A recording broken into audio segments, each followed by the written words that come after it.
আমি একটা কথা বলতে চাই, এই দেশ 1971 সালে স্বাধীন করা হয়েছিল আমরা যেন স্বাধীনভাবে কথা বলতে পারি, স্বাধীনভাবে যেন এই দুনিয়াতে চলতে পারি, স্বাধীনভাবে যেন আল্লাহর জমিনে আল্লাহর দ্বীন পালন করতে পারি। কথা বলেন ঠিক কিনা? কোন মুশরিক, কোন বেঈমান, কোন কাফেরের দাবিদারি করার জন্য আমরা দেশকে স্বাধীন করিনি। কথা বলেন ঠিক কিনা?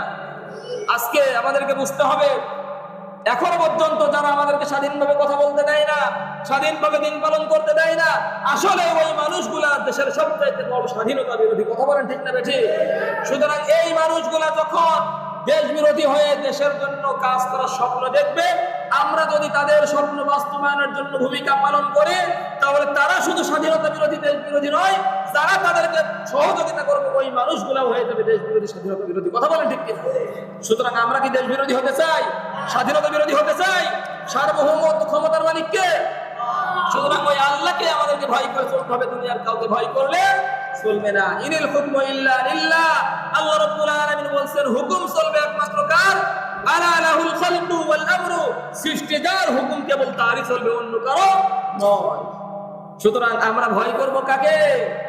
আমানুত্তাকুল্লাহ, আল্লাহকেই ভয় করতে হবে, দুনিয়ার কারো কাছে মাথা নত করা যাবে না। আল্লাহ রাব্বুল আলামিন আমাদের সকলকেই কবুল করুক, আমরা বলি আমিন। আসসালামু আলাইকুম ওয়া রাহমাতুল্লাহি ওয়া বারাকাতুহু।